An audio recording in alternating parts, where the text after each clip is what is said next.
আল্লাহর ওই বান্দী আব্দুল্লাহ ইবনে মুবারকের সালাম স্বাভাবিক ভাষায় ওয়া আলাইকুমুস সালাম বলার কথা ছিল, কিন্তু এইভাবে সালামের জবাবটা দিলেন না।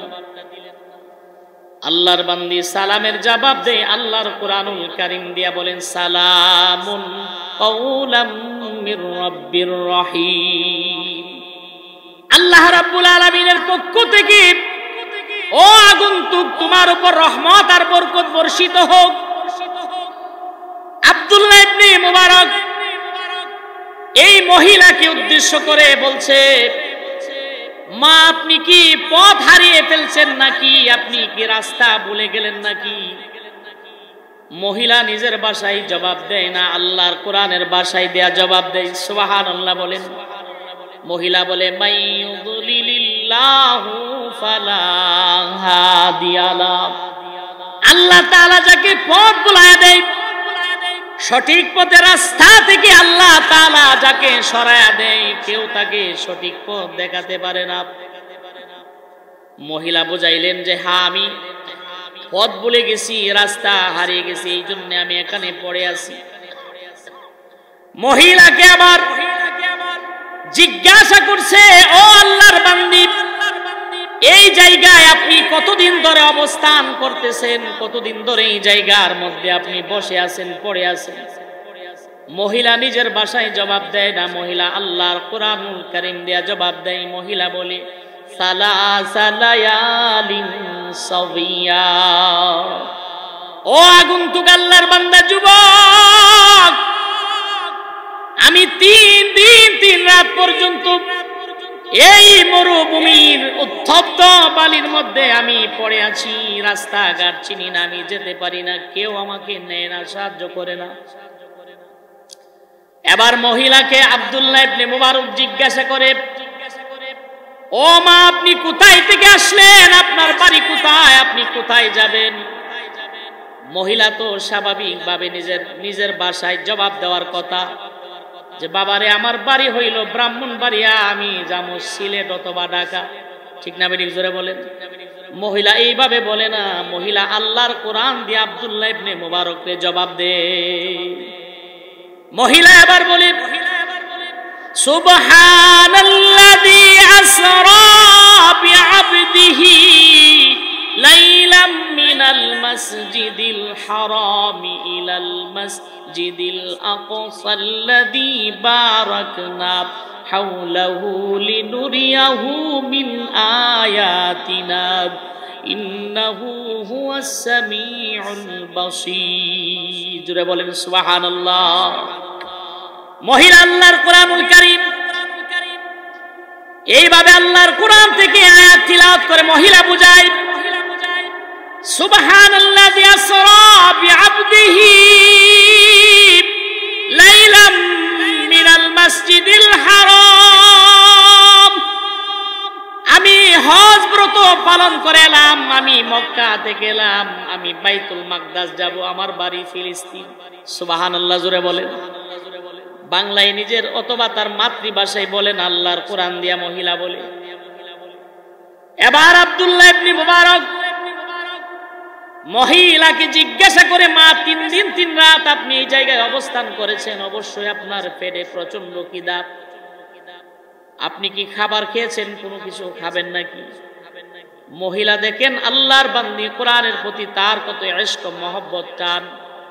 আল্লাহর বান্দী আবার কোরআনুল কারীম দিয়া জবাব দেয়, হুয়া ইউতইমুনি ওয়া ইয়াসকিন। 3 দিন 3 রাত এই জায়গায় আমার আল্লাহ আমারে খাওয়াইছে এবং পান করাইছে। ফুলাপানি জিগায় এক সুরারে মুরব্বিরে, কি হো এখন দিয়ে সুরি উরি করেন না, কোন সুরি যাইতারি না, কাশুইটা জায়গা কি উঠে কাশু। 2 দলের 2 শ্রেণীর মানুষের কোনোদিন সফলতা আসে না। একজন প্রবীণ আলেমে দ্বীন বলেছিলেন, উনি দুনিয়াতে নাই, ওনার নাম আব্দুল হক আব্বাসী, ওনার বাড়ি ফরিদপুর, অনেক মুরব্বীরা চিনবেন, আমি ওনার বয়ান শুনতাম প্রায়। উনি বলতেন 2 শ্রেণীর লোকের সফলতা নাই, কাশ্যা সুর আর রাজ্ঞা আলেম। যে সুরে কাশে হে চুরি করতে পারে না, কাশি দিলেই ধরা, ধরা পড়লে কিল গুতা খায়া মরণ লাগে, ঠিক কিনা বলে? রাজ্ঞা আলেম প্রচন্ড রাগী, বেটারা যেটা কো সাত করে ওঠে, একবারে হাত করে ওঠে। তো এর কাছে মানুষ যায় না, তখন সে একা একাই থাকতে হয়। এই জন্য একজন আলেমের ভিতরে নমনীয়তা থাকতে হবে। হ্যাঁ, শরীয়ত সম্মত রাগ যেটা, যুদ্ধের ময়দানে গিয়া যদি আপনি আসেন কাজ হবে না, কারণ আসলে শরীরে শক্তি থাকে না। এই জন্যে দাড়িতে যে আমরা যারা খেজাব ব্যবহার করি, এরও মাসাল আছে। বুড়া বেড়া দাড়ি সব পাকিয়ে গেছে গা, এখন সে যদি দাড়ি কালো করে জোয়ানের বাপ ধরে, এটা শরীয়তের নিষেধ আছে। কয়েকটা কারণে জায়েজ আছে। বউ মনে করেন সাদা দাড়ি দেখে বউ সংসার করতে চায় না, তুমি বুড়ো হয়ে গেছো গা, বেদতুমিজ বউ ঠিক করবার লাগিয়া ওই ক্ষেত্রে দাড়ির মধ্যে খেজাব ব্যবহার করা জায়েজ আছে। ফেকার কিতাব আছে, বানায় বলছি না। আর যুদ্ধের ময়দানে দাড়ি যদি ফাইক্য জায়গা খেজাব ব্যবহার করে যুদ্ধের ময়দানে যাওয়া, কারণ কুফাররা যেন আপনাকে বুড়া মুরব্বী না ভাবে, এই মুরব্বী বাটা কি করবো, এই জন্য দাড়ির মধ্যে কলব দিয়া ফিটফাট হয়ে যাওয়া। যেটা বলছিলাম, প্রয়োজনে রাগ দেখাতে হবে, কিন্তু লিমিট ছাড়া, লিমিট ক্রস করে রাগ দেখালে ওই আলেমের সফলতা। সুলতান মাহমুদ গজনবী রহমাতুল্লাহ আলাই, গজনী শহরের সুলতান, উনি একদিন ছদ্মবেশে পাবলিকের শুরুতে ফারাসিরা জামা পইরা রাতে রাদারে বের হয়েছে প্রজাদের অবস্থা পর্যবেক্ষণের জন্য। আমাদের এমপি মন্ত্রীরা তো মাশাআল্লাহ ফাজারো, প্রাইভেট কার, BMW, ক্রেডিলাক্স, মার্সিডিজ বেন, দামি দামি কার গাড়ি নিয়ে রাস্তার মধ্যে বের হয়, ঠিক কিনা বলেন? কিন্তু আগেকার জামানার ইমানদার শাসক বাদশারা রাতের আধারে প্রজাদের জামা পরিধান করে, ছদ্মবেশ ধারণ করে তারা প্রজাদের অবস্থা পর্যবেক্ষণ করতেন। আমার প্রজারা কি করতেছে, কি খায়, কি পরে, কোথায় ঘুমায়, তাদের অবস্থা দেখার জন্য বের হইতেন। উনি রাতে বের হলেন, দেখে জঙ্গলের ভিতরে, তাদের দেখলেই বোঝা যায় তারা চোর অথবা ডাকাত হবে, চুরি অথবা ডাকাতি করার জন্য পরামর্শ করতেছে। আগে পরামর্শ করুন লাগে, কোন এলাকার যাইব, কার বাড়ি যাইব। তো উনি ছদ্মবেশে তাদের কাছে যাওয়ার পরে তারা চারজন ডাকাত জিজ্ঞাসা করলো, কি ও মিয়া তুমি কে? আমি আপনাদের মতোই একজন। আপনাদের মতো নই, একজন। তো উনি এই নিয়তে বলছেন যে তোমরা যেমন চারজন আল্লাহর বান্দা, আমিও তোমাদের মতো আল্লাহর একজন। কথা কি গুণ হইছে? এটা মানতেক বলা হয়। শরীয়তের ভিতরে একটা ইলিম আছে, মিথ্যা কথা বলতে হয় না, কোন কোন সময় ঘুরায় গাড়ায় কথা বলা, এটাকে মানতেক বলে। সব আবার আপনারা শিখাইলে ঝামেলা। তো উনি বলছে আমি তোমাদের মতো একজন। তাহলে দেরি করে না, আমরা 5 জন মিল্লা পরামর্শ করি। পরামর্শ বসলো কার বাড়িতে চুরি করা যায়। একটা দাঁড়ায় আজকে সুলতান মাহমুদ গজনবীর বাড়িতে চুরি করুন। বেটা তো সাথে ওই,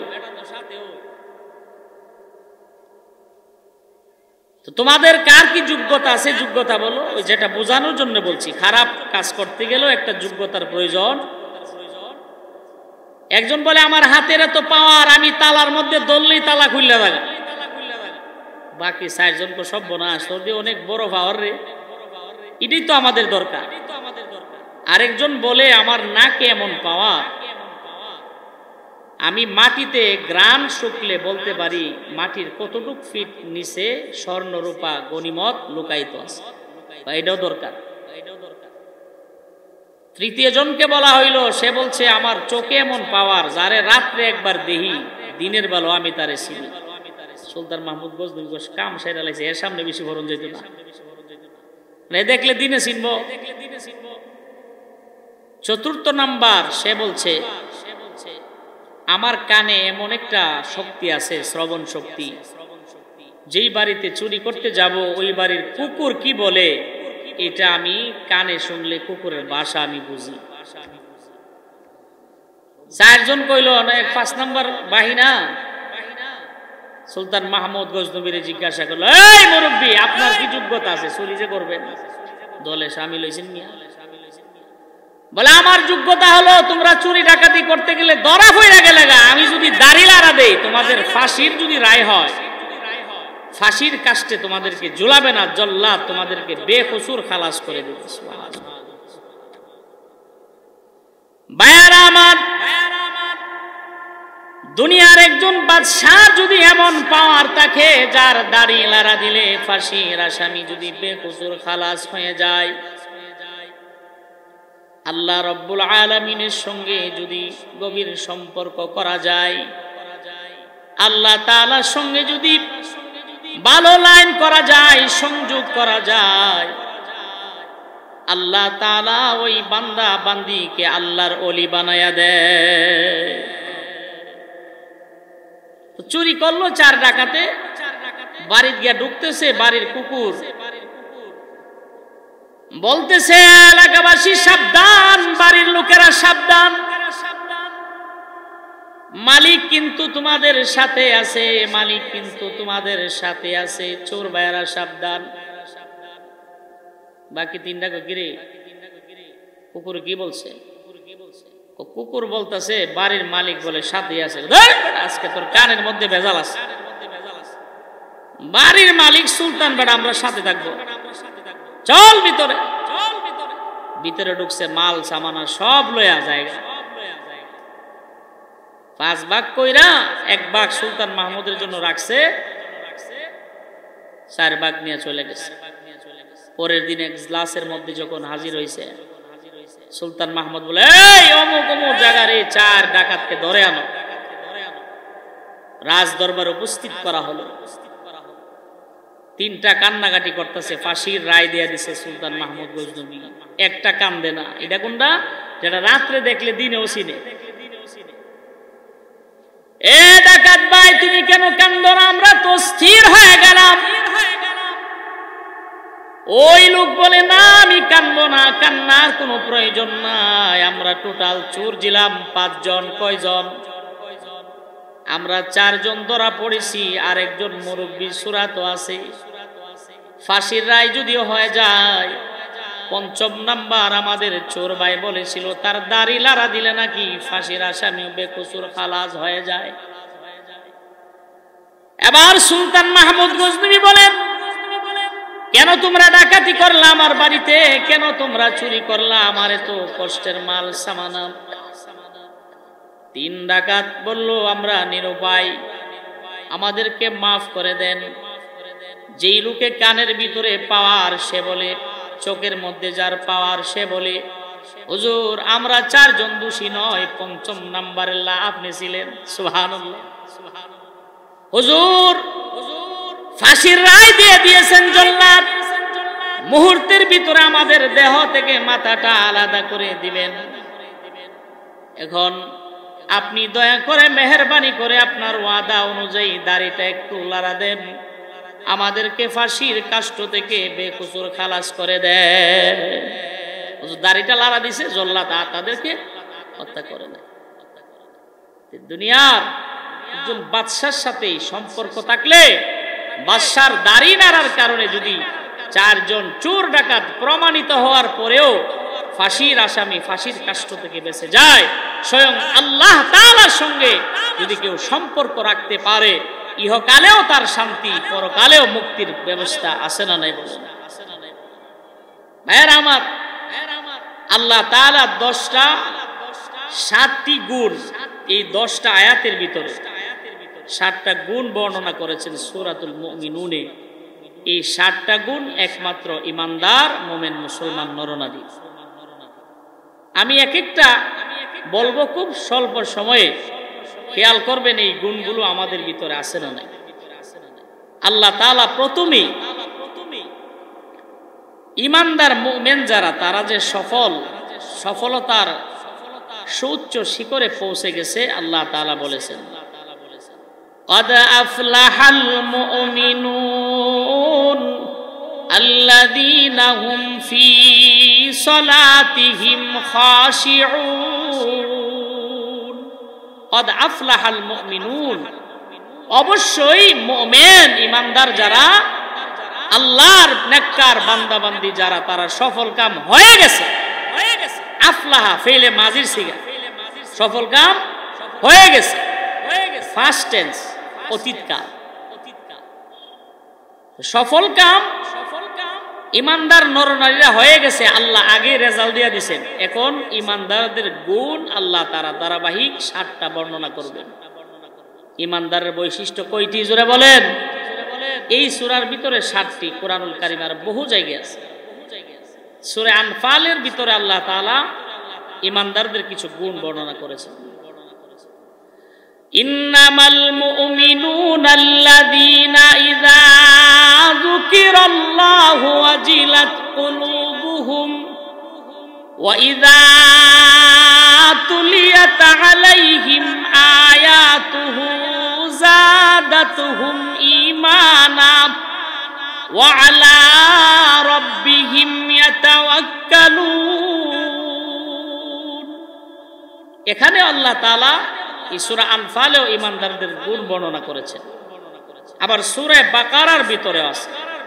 কোরআনুল কারীমে বহু সূরার ভিতরে আল্লাহ তাআলা ঈমানদার নরনারীদের গুণ বর্ণনা করেছেন। তবে আমার তিলাওয়াতকৃত আয়াতগুলোর ভিতরে 10 খান আয়াত তিলাওয়াত করেছি। এর মধ্যে 7টা আয়াত আল্লাহ তাআলা ঈমানদারের গুণ আলোচনা করেছেন। বলুন আলহামদুলিল্লাহ। 1 নাম্বার ঈমানদারের গুণ দেখেন, এর ভিতরে আমরা পড়িনি, আল্লাযীনা হুম ফি সালাতিহিম খাশিউন।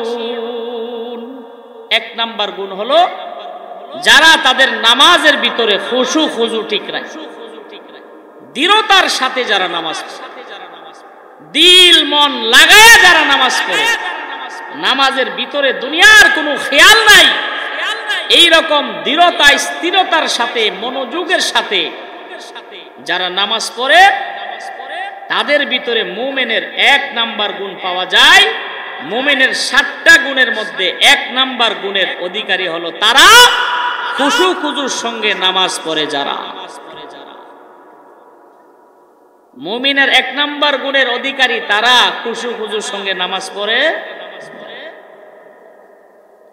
খুশু খুজু কি?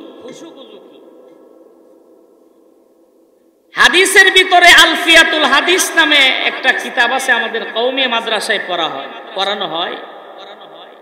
এই কিতাবের ভিতরে টোটাল 1000 হাদিস আছে। কয় হাজার বলেন? 1000। আলফিয়াতুন, আলফুন মানে হাজার। 1000 হাদিসের প্রথম যে হাদিসটা আছে, এই হাদিসটাকে হাদিসে জিবরিল বলা হয়। কি বলা হয় বলেন? হাদিসে জিবরাইল অথবা হাদিসে কুদসি বলা হয়। হযরত ওমর ফারুক রাদিয়াল্লাহু তাআলা আনহু থেকে বর্ণিত হাদিস। এর মধ্যে অনেকগুলো পয়েন্ট আছে।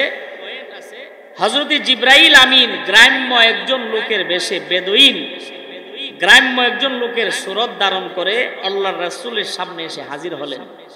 রাসূলের সামনে হাজির হইয়া নবীজির একদম হাঁটুর সাথে হাঁটু মিলায়া নবীজির 2 রান মোবারকে হাত রেখে আল্লাহর রাসূলকে অনেকগুলো ইসলামের প্রশ্ন করেছিলেন, ঈমানের প্রশ্ন করেছিলেন, কিয়ামত কখন হবে প্রশ্ন করেছিলেন, ইহসান কি প্রশ্ন করেছিলেন। সুবহানাল্লাহ। এক পর্যায়ে প্রশ্ন করা হলো, মাল ইহসান ইয়া রাসূলুল্লাহ, আল্লাহ নবীজি ইহসান কাকে বলে? আল্লাহ রাসূল সাল্লাল্লাহু আলাইহি সাল্লাম তখন জবাব দিলেন, আন তা'বুদাল্লাহা কাআন্নাকা তারাহু ফাইন লাম তাকুন তারাহু ফাইন্নাহু ইয়ারাক। তুমি আল্লাহ তাআলার ইবাদত গোলামি এমন ভাবে করবে, আন তা'বুদাল্লাহ কাআন্নাকা তারা, যেন তুমি স্বয়ং আল্লাহকে দেখতেছো। সুবহানাল্লাহ, জোরে বলেন না। এমন ভাবে নামাজে দাঁড়ানো। ফাইন লাম তাকুন তারাহু, যদি তুমি মনে করো আমার এই চর্ম চোখকে আল্লাহরে তো আমি দেখি না, এই চোখ আমার হইছে না, তাহলে তুমি নামাজে এই কথাটা তোমার দিলে আনবা, ফা ইন্নাহু ইয়ারাক, তুমি না দেখলেও আমার আল্লাহ তোমাকে দেখতেছে। ঠিক কিনা বলেন? ভাইরা আমার, নামাজের ভিতরে এমন ভাবে দাঁড়াতে হবে, ইমানদারের 1 নাম্বার গুণের অধিকারী যদি আমি আপনি হতে চাই, 1 নাম্বার বৈশিষ্ট্যওয়ালা যদি আমি আপনি হতে চাই, নামাজের ভিতরে আমাকে আপনাকে এমন ভাবে দাঁড়াতে হবে আমি যেন আল্লাহ তাআলাকে দেখতেছি, আল্লাহ তাআলা যেন আমার সামনে আছে। ডান দিকে যেন আমার জান্নাত, বাম দিকে আমার যেন জাহান্নাম, পিছনের দিকে আমার যেন মালাকুল মউত, সামনে আমার আল্লাহ তাআলা। এইভাবে যদি আল্লাহর কোনো বান্দা বান্দি নামাজে দাঁড়ায়, আল্লাহর কসম করে বলি এই নামাজির নামাজ থেকে তার মন শয়তান কোনোদিন চুরি করতে পারবে না।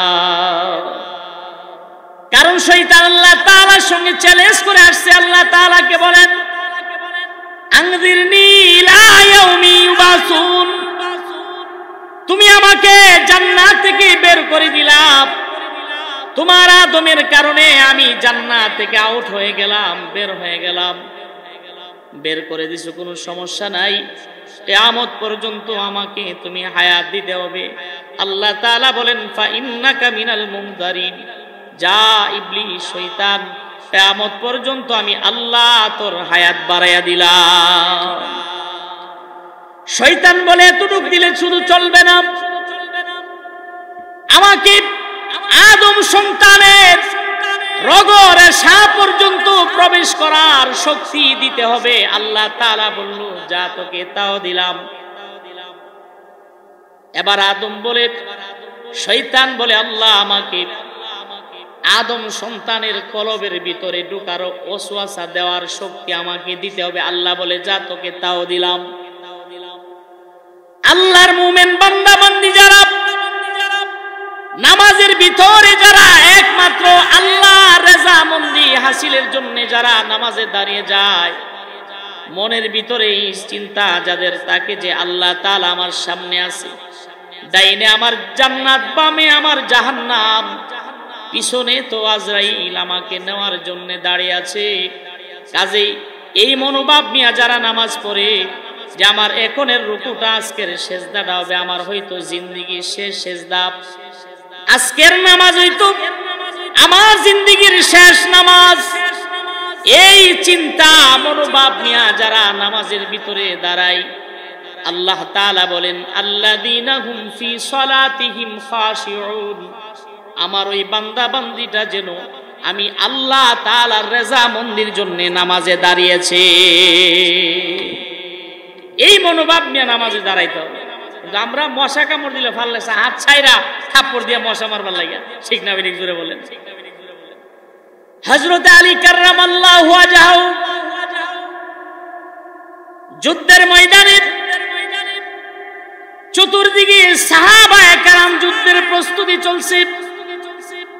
হযরত আলী রাদিয়াল্লাহু তাআলা আনহু ভাবলেন, রাতের গভীরে একা একা দাঁড়িয়ে থেকে খামাকা কোনো লাভ নাই, আমি নামাজের ভিতরে দাঁড়িয়ে যাই, আল্লাহর সান্নিধ্যে দাঁড়িয়ে যাই। হযরত আলী রাদিয়াল্লাহু তাআলা আনহু নামাজের ভিতরে দাঁড়িয়ে গেলেন। ওই দিক দিয়ে কুফাররা মনে করলো কোন মানুষ দাঁড়িয়ে আছে নাকি কোন গাছ সেখানে দাঁড়ানো।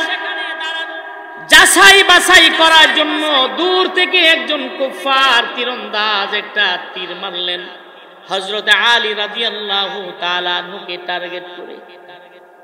হযরত আলী রাদিয়াল্লাহু তাআলা আনহুর দেহের মধ্যে, পায়ের মধ্যে যখন তীরটা বিঁধে গেল, আমরা হইলে ওমা গো সিল্লি দিয়া জায়গার মধ্যে শেষ, নামাজ আমার সব বাদ, ঠিক না বেরিয়ে জোরে বলে। ভাইয়েরা আমার, সাহাবায়ে কেরাম আমাদেরকে শিক্ষা দিয়ে গেছেন আদর্শ কিভাবে নামাজ পড়তে হবে, নামাজের ভিতরে একাগ্রতা, নামাজের ভিতরে খুশু এবং খুজু কিভাবে রাখতে হবে। সাহাবায়ে কেরাম আমাদেরকে শিক্ষা দিয়ে গেছেন। হযরত আলী রাদিয়াল্লাহু তাআলা আনহু উফ আ কান্না করে নাই, কোনো শব্দ করে নাই, নামাজ পড়তে আছে, নামাজ পড়তে আছে। সালাম ফিরাইয়া দেখেন হযরত আলী রাদিয়াল্লাহু তাআলা আনহুর পায়ের মধ্যে একটা তীর ঢোকা।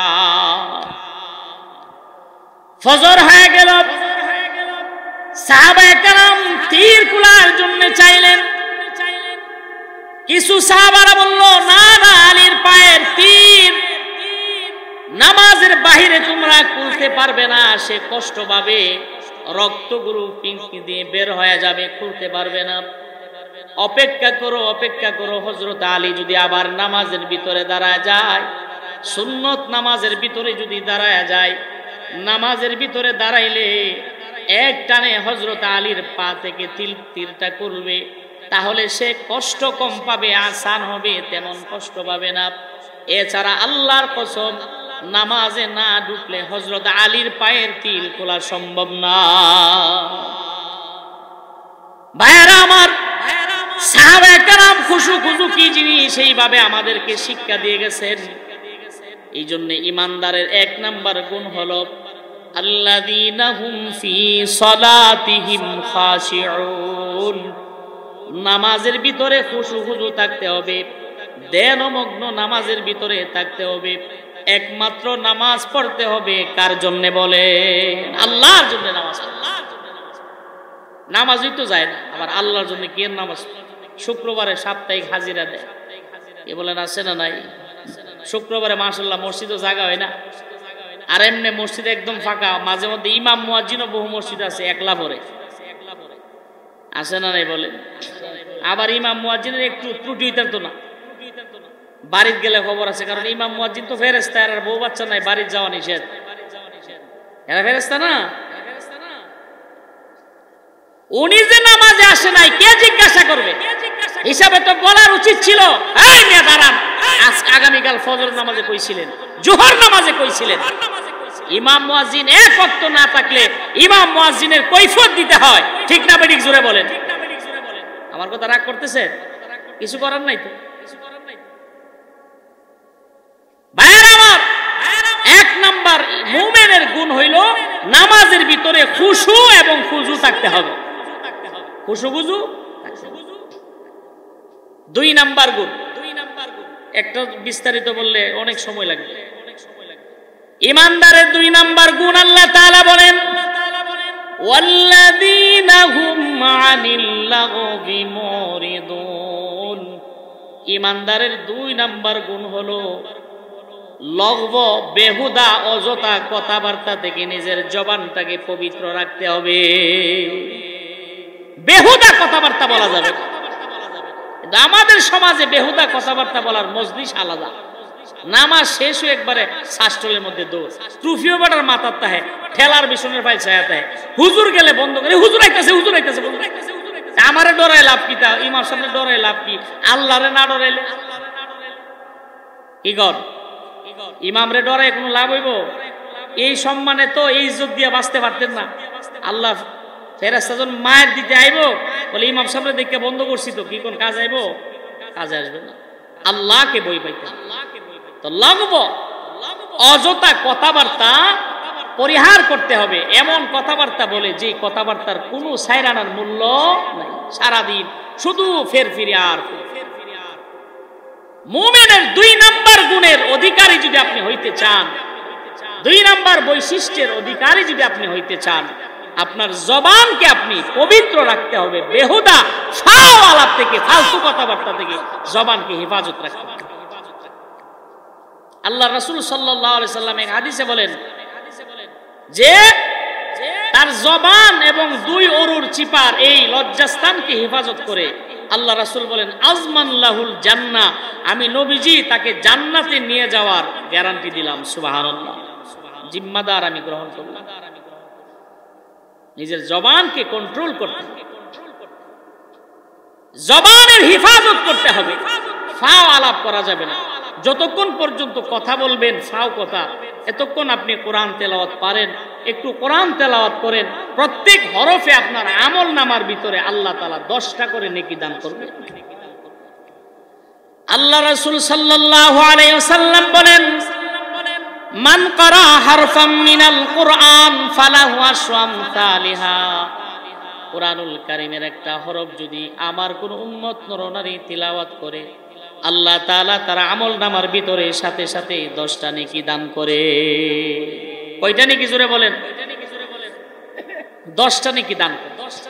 আমাদের সমাজের বহু মা বোনেরা কোরআন তেলাওয়াত পারে, কিন্তু এখন আর পড়ে না। আগে ছোটবেলা আমরা দেখতাম মক্তবে গেলে ফজরের পরে আমাদের মা, চাচি, দাদিরা ফজরের পরে আমাদের দাদারা, মুরব্বীরা দরজার মধ্যে বৈশা জলচকিত চেয়ারে বৈশা বৈশা আল্লাহর কোরআন গুনগুন করে তিলাওয়াত করতো। ঠিক না বিঠিক জোরে বলেন? কাছাইরও এরকম কোরআন তেলাওয়াত হয়েছে কি হয়েছে না? এখন কই গেল? এখন গেল কোথায়? এখন ফজরের পরে কোরআন তেলাওয়াত নাই, ঘরে ঘরে সারেগামা ফাদানিসার গান লাগাই দেয়। আর দোকানদাররা কিছু বাটফার টাউটার আছে, সকালবেলা গজল লাগা, কোরআন তেলাওয়াত লাগা, একটু পরে গান লাগাই দেয় ডুকুর ডুকুর। এইগুলোর উপরে আল্লাহ লানত, এইগুলোর উপরে আরো লানত পড়বে। কারণ আগে নেকির কাজ দিয়ে শুরু করছে, পরে গুনার কাজ শুরু করছে। একই পাত্রে, যেমন আমার এই পাত্রের মধ্যে চা আছে, এখন এটার মধ্যে যদি গুরুর সেনা দেন, তাইলে এই চাটা কি ফাঁক থাকবে না নাফাক হয়ে যাবে? একদম সোজা হিসাব, দুয়ে দুয়ে 4, 5-এ 10। একই জিনিস কোরআন তেলাওয়াত লাগান, আলহামদুলিল্লাহ ভালো, সারাদিন লাগাই রাখেন। গজল লাগান, লাগাই রাখেন। আবার একটু পরে এই বক্স দিয়াই, এই টেপ রেকর্ডার দিয়াই, এই মোবাইল দিয়াই আবার আপনি গান বাজনা বাজান, তাহলে তো আপনি একই কাপে, একই পায়ে, একই পাত্রে দুধও রাখলেন, গরুর সেনাও রাখলেন। এটা কি কোনো জ্ঞানী লোকের কাজ হইলো বলেন? ওই তো আমার অনেক ব্যবসায়িক হোটেলের বাইরা রাগ করবে, রাগ করলে কিছু করার নাই। কোরআন হাদিসের কথা আমার এটা কোনই লাগবে। মোহতারাম হাজিরিন, আগে আমাদের মা বোনরা, দাদি নানিরা এইভাবে কোরআন তেলাওয়াত করত। অনেক আগের যুগের একজন বৃদ্ধ মহিলার কোরআন তেলাওয়াতের একটা ঘটনা শোনায়। যেহেতু কথায় কথা চলে আসছে, লগ্ন অযথা কথাবার্তা থেকে জবানকে হেফাজত রাখতে হবে। এই মহিলা চিন্তা করলেন, এমনি ফাও কথা কইলে অনেক কথাবার্তা বলতে হবে। আজকে থেকে আমি নিয়ত করলাম, আগামী যতদিন বাঁচি কোনোদিন আমি আমার নিজের ভাষায় কথা বলবো না, আমি আল্লাহর কোরআন দিয়ে আমি কথা বলবো। সুবহানাল্লাহ জোরে বলেন। বৃদ্ধ মহিলা, মুরব্বী মানুষ নিয়ত করে লাইছে, এমনি কথা কইলে অনেক কথা কোন লাগে, এগুলো গুনাহ হয়, আমল নামার মধ্যে গুনাহ লেখা হয়। এখন থেকে নিয়ত করলাম যতদিন বাঁচবো আল্লাহর কোরআন দিয়ে ইশারা ইঙ্গিতে কথা বলবো। আমার আমল নামায় যেন কিয়ামতের ময়দানে আমার পুরাটা আমল নামা যেন আল্লাহর 30 পারা কোরআন হয়ে যায়। সুবহানাল্লাহ। ইমাম আজম আবু হানিফা রাহমাতুল্লাহি আলাইহির একজন অন্যতম শাগরেদ, জগৎ বিখ্যাত একজন মুহাদ্দিস আব্দুল্লাহ ইবনে মুবারক রাহমাতুল্লাহি আলাইহি, তিনি হজ করে রওনা করলেন মরুভূমি পথে। কিছু দূর যাওয়ার পথে দেখেন চাদর মুড়ি দিয়ে এইভাবে মুখ ঢাকা, শরীর আবৃত করা একজন, বোঝা যায় একজন বৃদ্ধা মহিলা মরুভূমির বালির মধ্যে পড়ে রয়েছে। মহিলার কাছে গিয়ে আব্দুল্লাহ ইবনে মুবারক, জগৎ বিখ্যাত মুহাদ্দিস, মুফাসসির, অনেক বড় আলেম, উনি মহিলার পরিচয় নেওয়ার জন্য সালাম দিলেন। কি দিলেন বলেন? সালাম। আগে সালাম, আসসালামু কাবলাল কালাম, আগে সালাম দিয়া তারপর কথাবার্তা শুরু করতে। কেউ কিয়ামত নাজিল হয়ে গেছে কেনদা? আগে সালাম দিতে হয়। আব্দুল্লাহ ইবনে মুবারক সালাম দিলেন, আসসালামু আলাইকুম ওয়া রাহমাতুল্লাহ। দেখেন এই বুড়ি মহিলা, ও কাছের মা বোনেরা, কোরআন হাতের নাগালে পায়াও কোরআন তেলাওয়াত জেনেও আপনি কোরআন তেলাওয়াত করেন না, সারাদিন মোবাইল আর ফেসবুক নিয়ে ব্যস্ত। আল্লাহর কোরআন তো একদিনও ধরেন না, থাকের মধ্যে পড়ে এমন ভাবে মহিলা পড়তে পড়তে কয়েক ইঞ্চি ফুর হয়ে গেছে। ঠিক না বেরিক জুড়ে বলেন? আল্লাহর ওই বান্দি আব্দুল্লাহ ইবনে মুবারকের সালাম স্বাভাবিক ভাষায় ওয়া আলাইকুমুস সালাম বলার কথা ছিল, কিন্তু এইভাবে সালামের জবাবটা দিলেন না। আল্লাহর বান্দি সালামের জবাব দেয় আল্লাহর কোরআনুল কারীম দিয়া বলেন, সালামুন কাওলাম মির রাব্বির রহিম। আল্লাহ রাব্বুল আলামিনের পক্ষ থেকে ও আগন্তুক তোমার উপর রহমত আর বরকত বর্ষিত হোক। আব্দুল্লাহ ইবনে মুবারক এই মহিলাকে উদ্দেশ্য করে বলছে, মা আপনি কি পথ হারিয়ে ফেলছেন নাকি, আপনি কি রাস্তা ভুলে গেলেন নাকি? মহিলা নিজের ভাষায় জবাব দেয় না, আল্লাহর কোরআনের ভাষায় দেয়া জবাব দেয়। সুবহানাল্লাহ বলেন। মহিলা বলে, মাইয়ুদলিলিল্লাহু ফালা হাদিয়া লাহু, আল্লাহ তাআলা যাকে পথ ভুলায়া দেয়, সঠিক পথে রাস্তা থেকে আল্লাহ তাআলা যাকে সরায়া দেয়, কেউ তাকে সঠিক পথ দেখাতে পারে না। মহিলা বুঝাইলেন যে হ্যাঁ, আমি পথ ভুলে গেছি, রাস্তা হারিয়ে গেছি, এই জন্য আমি এখানে পড়ে আছি। মহিলাকে আবার জিজ্ঞাসা করছে, ও আল্লাহর বান্দি, এই জায়গায় আপনি কতদিন ধরে অবস্থান করতেছেন, কতদিন ধরে এই জায়গার মধ্যে আপনি বসে আছেন, পড়ে আছেন? মহিলা নিজের ভাষায় জবাব দেয় না, মহিলা আল্লাহর কোরআনুল কারীম দেয়া জবাব দেয়। মহিলা বলে, সালাসা লায়ালিন সাবিয়া, ও আগন্তুক আল্লাহর বান্দা যুবক, আমি 3 দিন 3 রাত পর্যন্ত এই মরুভূমির উত্তপ্ত বালির মধ্যে আমি পড়ে আছি, রাস্তাঘাট চিনি না, আমি যেতে পারি না, কেউ আমাকে নেয় না, সাহায্য করে না। এবার মহিলাকে আব্দুল্লাহ ইবনে মুবারক জিজ্ঞাসা করে, ও মা আপনি কোথায় থেকে আসলেন, আপনার বাড়ি কোথায়, আপনি কোথায় যাবেন? মহিলা তো স্বাভাবিকভাবে নিজের ভাষায় জবাব দেওয়ার কথা যে বাবারে আমার বাড়ি হইল ব্রাহ্মণবাড়িয়া, আমি যাবো সিলেট অথবা ঢাকা। ঠিক না বেরিক জোরে বলেন? মহিলা এইভাবে বলে না, মহিলা আল্লাহর কোরআন দিয়ে আব্দুল্লাহ ইবনে মুবারককে জবাব দে।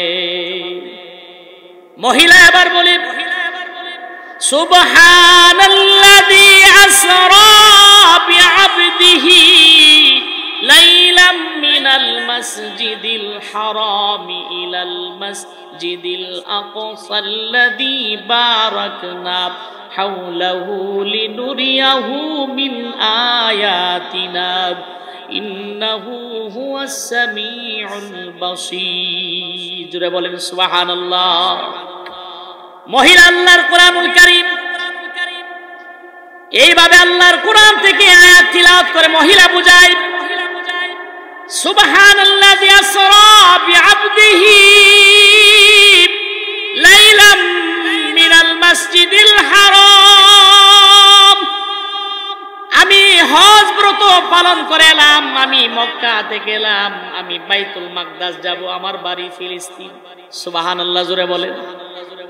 বাংলায় নিজের অথবা তার মাতৃভাষায় বলেন, আল্লাহর কোরআন দিয়া মহিলা বলে। এবার আব্দুল্লাহ ইবনে মুবারক মহিলাকে জিজ্ঞাসা করে, মা 3 দিন 3 রাত আপনি এই জায়গায় অবস্থান করেছেন, অবশ্যই আপনার পেটে প্রচন্ড খিদা, আপনি কি খাবার খেয়েছেন, কোনো কিছু খাবেন নাকি? মহিলা দেখেন আল্লাহর বান্দি কোরআনের প্রতি তার কত ইশক মহব্বত টান। আল্লাহর বান্দি আবার কোরআনুল কারীম দিয়া জবাব দেয়, ওয়া ইউতইমুনি ওয়া ইয়াসকিন, 3 দিন 3 রাত এই জায়গায় আমার আল্লাহ আমারে খাওয়াইছে এবং পান করাইছে। আমাদের খেয়ে খাওয়ায়, জুড়ে বলেন, আর জুড়ে বলেন, আমাদের রিজিক দাতা কে? আল্লাহ তাআলা বলেন, ওয়া মা মিন দাব্বাতিন ফিল আরদি ইল্লা আলাল্লাহি রিজকুহা, এই পৃথিবীর বুকে জমিনের ভিতরে যত বিচরণকারী প্রাণী আছে, আল্লাহ রাব্বুল আলামিন বলেন সমস্ত প্রাণীদের রিজিক দাতা আমি আল্লাহ। আমি আল্লাহ তাআলা মাছের সমস্ত প্রাণীদেরকে রিজিক দান করি, পানির সমস্ত প্রাণীদের আমি আল্লাহ রিজিক দেই, জলে স্থলে যত প্রাণী সৃষ্টি আমি আল্লাহর আছে, সমস্ত প্রাণীদের রিজিকের দায়িত্ব আমি আল্লাহ। মহিলা বলে, আমার আল্লাহ হুয়া ইউতইমুনি ওয়া ইয়াসকিন, আমার আল্লাহ আমাকে খাওয়ায় এবং পান করায়। এবার আব্দুল্লাহ ইবনে মুবারক বলে, মা আপনার কাছে কোনো খাবার দেখি না, আপনি অনুমতি দিলে আমার কাছে কিছু খাবার আছে, ফল ফ্রুট আছে, খেজুর আছে, পানি আছে, আপনি বললে আমি দিতে পারি, খাবেন নাকি? মহিলা বলে, এবার আল্লাহর কোরআনুল কারীম দিয়ে আসে জবাব দেয়, আতিম্মুস সিয়ামা ইলাল লাইল, আমি রোজাদার, আমি এখন পানাহার করব না, সন্ধ্যা হলে পরে আমি ইফতারের মাধ্যমে রোজা ভাঙবো। জোরে বলেন সুবহানাল্লাহ। আব্দুল্লাহ ইবনে মুবারক বলে, হ্যাঁ মা, আপনি তো এখন মুসাফির হালতে আছেন, সফররত অবস্থায় ফরজ রোজা হতো ভাঙ্গা যায়, সারা যায়, কাজা করা যায়। এখন তো রমজান মাস নয়, আপনি ইচ্ছা করলে রোজা ভাঙতে পারেন, খাবার আছে, খেয়ে আপনার পেটের খিদা আপনি নিবারণ করেন, খাবেন নাকি? এবার মহিলা আল্লাহর কোরআনুল কারীম থেকে মহিলা জবাব দেয়, ওয়াং তাসুমু খায়রুল লাকুম ইন কুনতুম তা'লামুন। যুবক, আগন্তুক যুবক, এ অপরিচিত আল্লাহর বান্দা, আল্লাহ তাআলা বলেছেন যদি তোমরা নফল রোজা রাখো এটা তোমাদের জন্য ভালো, যদি তোমরা বুঝো, যদি তোমরা জানো। যদি এখন রমজান মাস নয়, আমি আল্লাহ তাআলার জন্য, আল্লাহর হস্তে আমি রোজা রেখেছি, সন্ধ্যা হলে আমার আল্লাহ কোন রিজিক দিলে এই রিজিক খেয়ে আমি রোজা তারপরে ভাঙবো। একটা কথাও তার মাতৃভাষায় বলেন। আব্দুল্লাহ ইবনে মুবারক পেরেশান হয়রান, আরে আমি জগৎ বিখ্যাত একজন মুহাদ্দিস, আমিও তো এইভাবে আল্লাহর কোরআন দিয়ে কথা বলি না।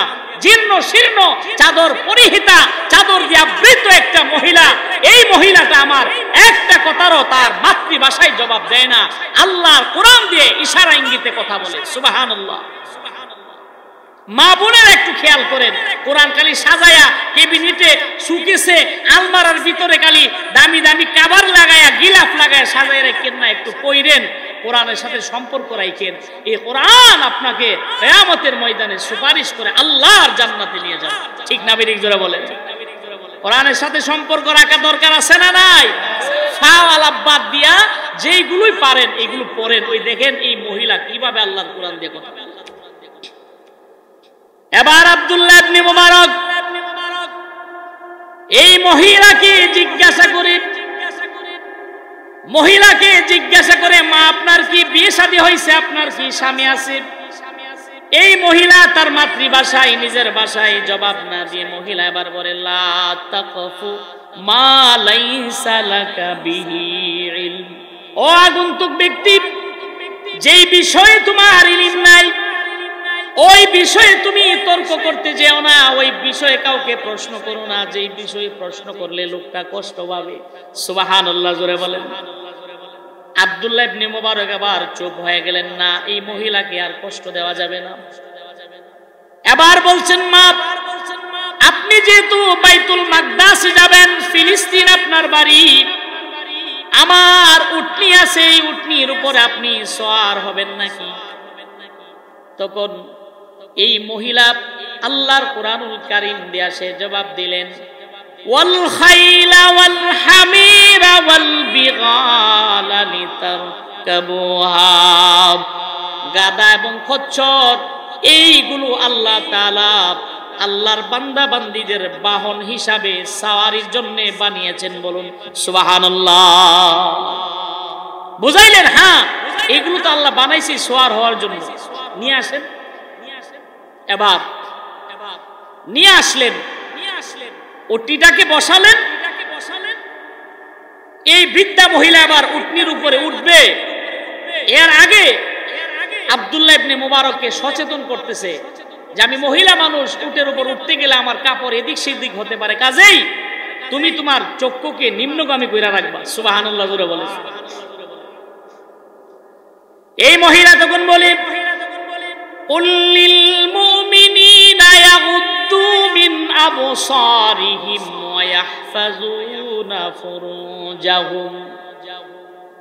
এই মহিলা বলেন, হে আল্লাহর বান্দা, আল্লাহ রাব্বুল আলামিন কোরআনুল কারীমে মুমিন পুরুষদেরকে আল্লাহ তাআলা বলেন তারা যেন তাদের দৃষ্টিকে নিম্নগামী করে রাখে এবং তারা যেন তাদের লজ্জাস্থানকে পরনারী থেকে হেফাজত রাখে।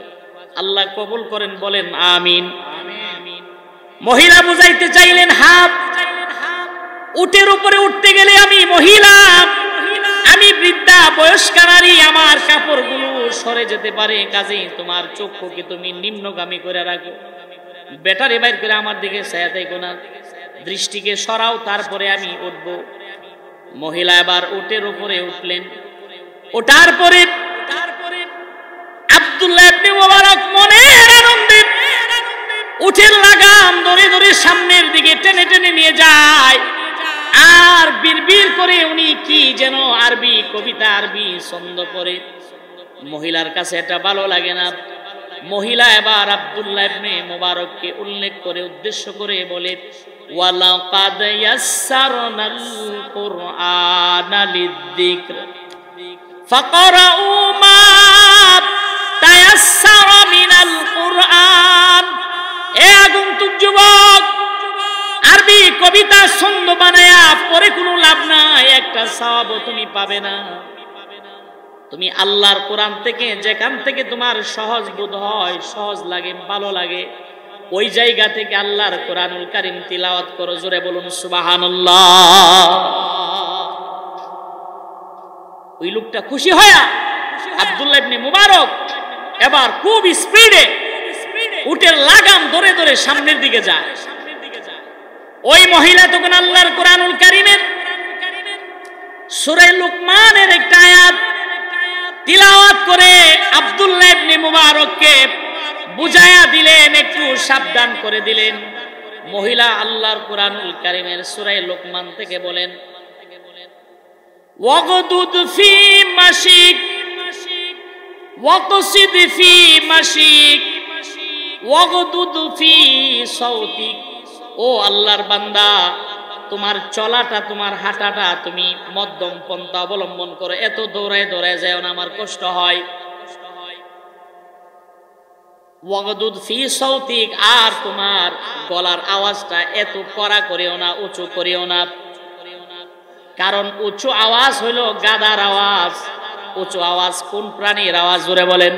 গাদা জোরে জোরে চিৎকার মারে, গাদার আওয়াজ দেয়, জোরে জোরে চিৎকার দিও না, আস্তে আস্তে হাঁটো, আমার কষ্ট হয়। এবার আব্দুল্লাহ ইবনে মুবারক মহিলাকে সামনের দিকে নিয়ে যায় আর বলে, এই মহিলা, এ বৃদ্ধা মা, বৃদ্ধা মা, আপনার কোনো সন্তান আদি আছে নাকি? থাকলে তারা কোথায়? তাদের পরিচয় আপনি দেন।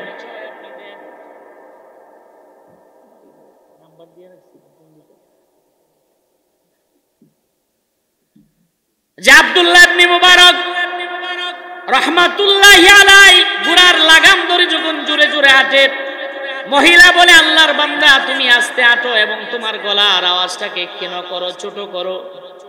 মহিলাকে এবার জিজ্ঞাসা করে, মা, আপনার কোনো সন্তান আদি আছে নাকি? আপনার বাড়ি ঘর আছে?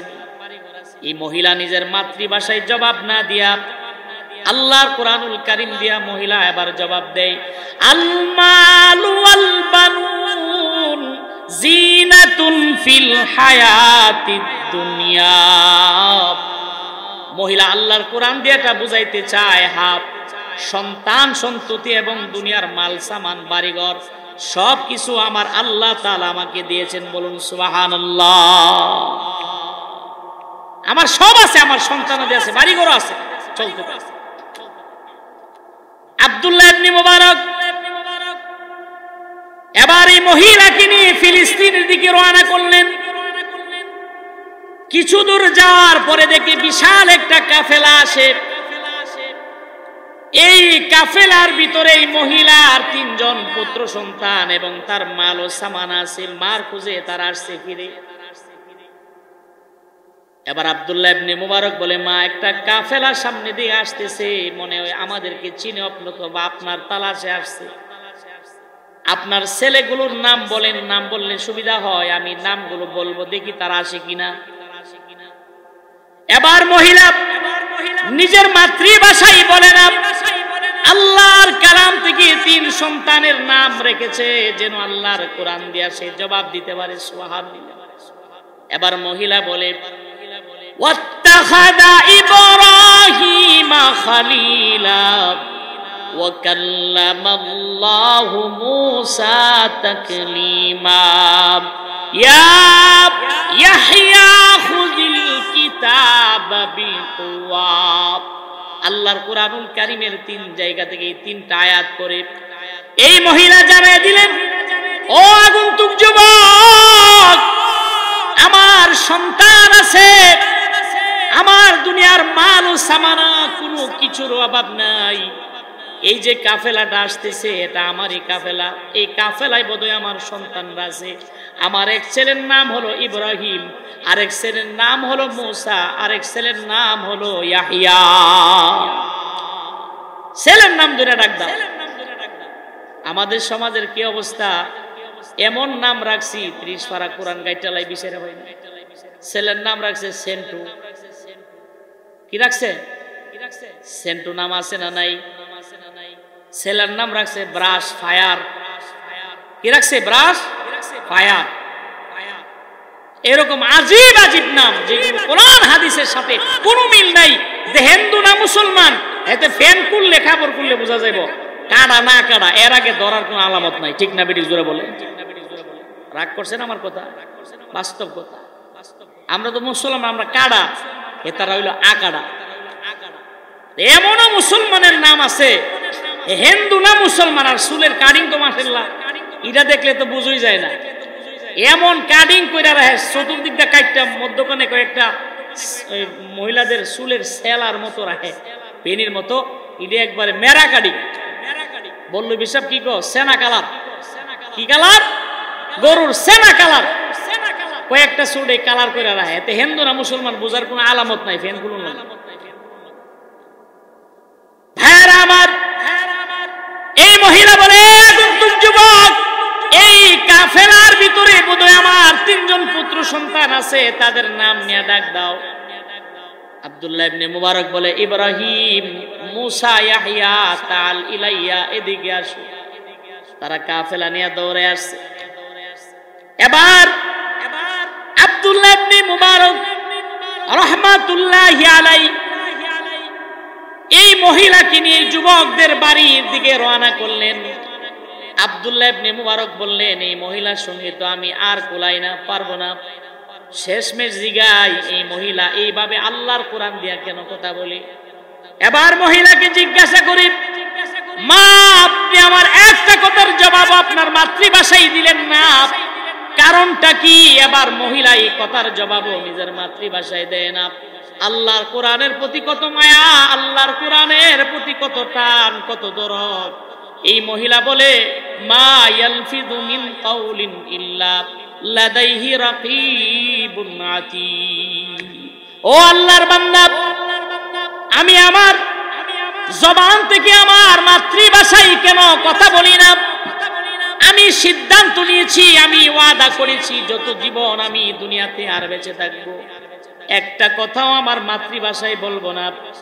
অহেতুক কথা আমি বলবো না, লগ্ব কথা, অনর্থক কথা আমি বলবো না। আল্লাহর কোরআন দিয়া কথা বলবো। কারণ আমার 2 কাঁধে 2 জন ফেরেশতা আছে, তারা আমার কথাগুলো রেকর্ড করে, আমার কথাগুলো তারা ক্যাচ করে কিয়ামতের ময়দানে আল্লাহর সামনে হাজির করবে। এই জন্য আমি আল্লাহর কোরআন দিয়া কথা বলি। বলুন সুবহানাল্লাহ। এই যুবকদেরকে নিয়ে আব্দুল্লাহ ইবনে মুবারক মহিলার বাড়িতে গেলেন। বাড়িতে যাওয়ার পরে যেহেতু দীর্ঘ পথ, এই মহিলাকে নিয়ে ফিলিস্তিন আসছে, লোকটাকে অবশ্যই কদর করা দরকার, মেহমানদারি করার দরকার আছে না নাই? জোরে বলেন, আছে না নাই? মেহমানদারি করার দরকার আছে। আব্দুল্লাহ ইবনে মুবারককে যুবক ছেলেরা বাড়িতে নিয়ে গেলেন, আহলান সাহলান স্বাগতম দিয়া। এবার এই মহিলা আব্দুল্লাহ ইবনে মুবারককে মেহমানদারি করার জন্য ছেলেদের উদ্দেশ্যে বলছে সূরা কাহফের একটা আয়াত। আল্লাহ তাআলা কোরআনে বলেন, এই মহিলা তখন ছেলেদের উদ্দেশ্যে বলে, ফাবাসু আহাদাকুম বিওয়ারিকিকুম হাদিহি ইলাল মাদিনা ও আমার সন্তানেরা, ও ইব্রাহিম, ও মুসা, ও ইয়াহইয়া, তোমাদের তিনজনের ভিতর থেকে একজন তোমরা বাজারে যাও, তোমরা বাজারে গিয়া হালাল সদাই তোমরা খরিদ করে নিয়ে আসো। এই হালাল জিনিস দিয়া এই মেহমানের কদর করা হবে। জোরে বলেন সুবহানাল্লাহ। সন্তানরা বাজার করলো, মহিলা সব পাকশাক করলো উত্তম ভাবে। আব্দুল্লাহ ইবনে মুবারকের সামনে খাবার পরিবেশন করলো। আব্দুল্লাহ ইবনে মুবারক বলেন, আল্লাহর কসম, ততক্ষণ পর্যন্ত আমি তোমাদের মেহমানদারি গ্রহণ করব না, তোমাদের খাবার আমি খাবো না। ফেডের খিদায় যদিও আমি মরে যাই, এখানেই মরবো, যতক্ষণ না বলবে তোমাদের মা কতদিন পর্যন্ত এইভাবে আল্লাহর কোরআন দিয়া কথা বলে, কেন বলে, ততক্ষণ পর্যন্ত আল্লাহর কসম তোমাদের বাড়ির একটা লোকমাও আমি মুখে দিব না। তো ফিরে গেলেন, ফেসে আটকে গেছে। ছেলেরা বলে, এই যুবক, আমাদের মা আজ থেকে নিয়ে 40 বছর যাবত একটা কথাও আমার মার মাতৃভাষায়, আঞ্চলিক ভাষায় বলে না। আমার মা দীর্ঘ 40টা বছর আল্লাহর কোরআন দিয়া ইশারা ইঙ্গিতে আমাদের সাথেও কথা বলে, পড়োশির সাথেও কথা বলে, যে আসুক প্রয়োজন হলে তার সাথে আল্লাহর কোরআন দিয়া ইশারা ইঙ্গিতে কথা বলে। আমার মা চায় কিয়ামতের ময়দানে যেন আমার আম্মার আমল নামায় আল্লাহর 30 পারা কোরআন লেখা হয়ে যায়। সুবহানাল্লাহ। আর আমরা অযথা শুধু কথাবার্তা, বেহুদা ফাওয়ালা করলে ইমানদার হইতে পারবেন না। আল্লাহ তাআলা ইমানদারের 2 নাম্বার গুণ বৈশিষ্ট্যের কথা বলেন, ওয়াল্লাযীনা হুম আনিল লাগবি মুরিদুন। লাগব থেকে, অযথা বেহুদা যেই কথার কোনো অর্থ হয় না, ফাও কথাবার্তা, এই সমস্ত কথাবার্তা থেকে আপনার আমার জবানকে হেফাজত রাখতে হবে। ঠিক না বেরিক? জোরে বলেন, আর জোরে বলেন ঠিক কিনা? তাহলে আপনি মুমিনের 2 নাম্বার গুণের ভিতরে শামিল হইতে পারবেন। মুমিনের 3 নাম্বার গুণ হলো, আল্লাহ রাব্বুল আলামিন এই সূরা মুমিনুনের ভিতরে মুমিন ইমানদারের টোটাল 7টি গুণ আল্লাহ তাআলা বর্ণনা করেন। মুমিনের 3 নাম্বার গুণ আল্লাহ তাআলা বলেন, ওয়াল্লাযীনা হুম লিয-যাকাতি ফাঈলুন। মুমিনের 3 নাম্বার গুণ হলো যারা যাকাত আদায় করে। আল্লাহর রাস্তায় যাকাত ফরজ হয়ে গেলে যাকাত দেওয়ার মতো অর্থ সম্পদ যাদের আছে, তারা যেন আল্লাহর রাস্তায় যাকাত দেয়।